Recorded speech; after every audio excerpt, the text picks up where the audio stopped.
Assalamualaikum warahmatullahi wabarakatuh. Kami dari kelompok 4 akan mempresentasikan PPT dengan judul Mengenal Krisis Ekonomi di Indonesia. Yang pertama yaitu saya, Ainur Wahyuni, dengan NIM 1961137.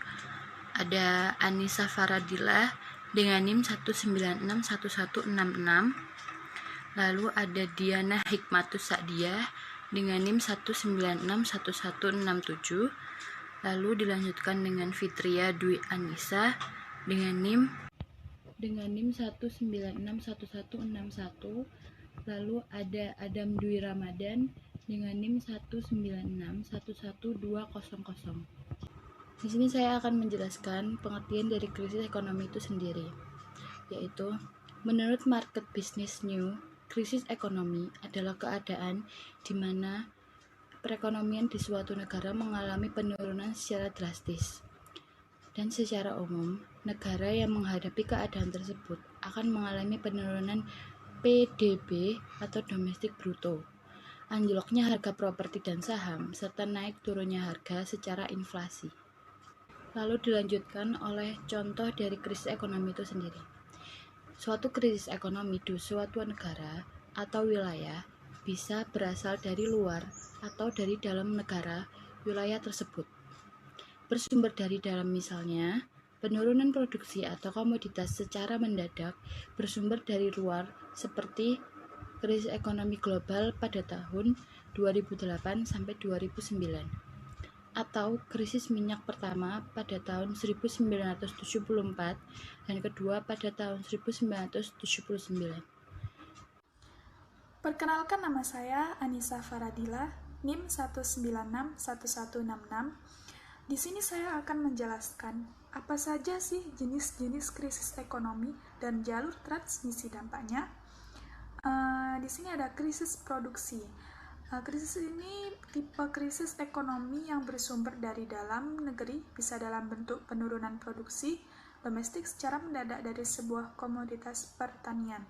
Yang selanjutnya ada krisis perbankan.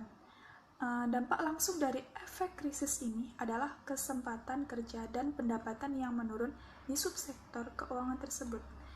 Selanjutnya ada krisis nilai tukar. Perubahan kurs dari sebuah mata uang, misalnya rupiah terhadap dolar Amerika Serikat, yang dianggap krisis apabila kurs dari mata uang tersebut mengalami penurunan depresiasi yang sangat besar yang prosesnya mendadak terus-menerus membentuk sebuah tren yang meningkat atau rupiah per 1 dolar Amerika Serikat. Selanjutnya ada krisis perdagangan.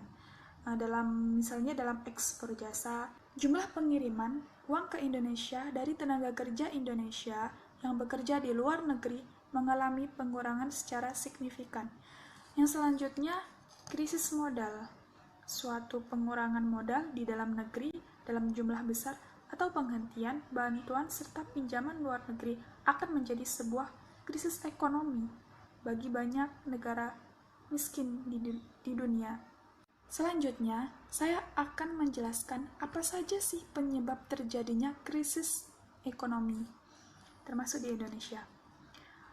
Yang pertama adalah nilai tukar uang. Perubahan nilai tukar mata rupiah dapat mempengaruhi kondisi ekonomi sebuah negara berdasarkan beberapa faktor internal di negara adikuasa, yaitu Amerika. Yang kedua adalah gejolak politik, seperti yang pernah terjadi di Indonesia ketika mantan Presiden Soeharto dilengsarkan. Dampaknya pun cukup luas sehingga membuat hampir sebagian investor hampir tidak percaya kembali menanamkan modalnya di Indonesia. Selanjutnya, yang ketiga adanya oknum. Oknum seperti oknum penjahat yang menimbun bahan pokok seperti tabung gas 3 kg. Dengan kelangkaan tersebut, harga menjadi naik.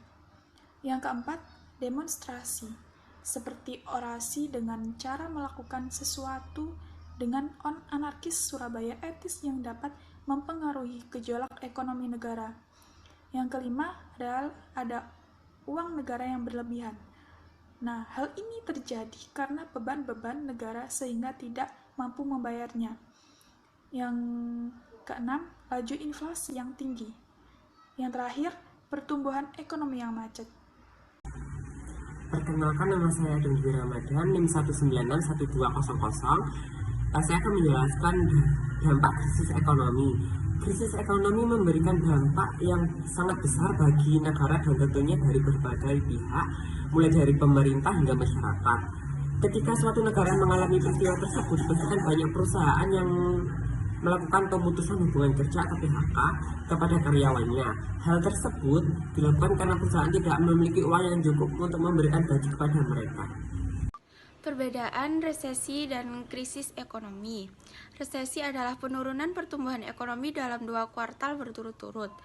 National Bureau of Economic Research atau NBER mendefinisikan resesi sebagai indikasi turunnya daya beli masyarakat secara umum dan naiknya angka pengangguran. Sementara, krisis ekonomi adalah situasi di mana terjadinya penurunan beberapa indikator ekonomi. Seperti misalnya krisis finansial, berarti yang turun adalah sektor keuangan, nilai tukar rupiah, hingga kinerja perbankan. Suatu kuartal negatif juga dikategorikan sebagai krisis. Dampak yang terjadi dalam resesi bisa lebih luas dan lebih besar dibandingkan dengan krisis. Nama saya Diana Hikmatus Sadia, dengan NIM 1961167, saya akan menjelaskan tentang krisis ekonomi di Indonesia. Indonesia sendiri pernah mengalami krisis ekonomi pada tahun 1998 lalu.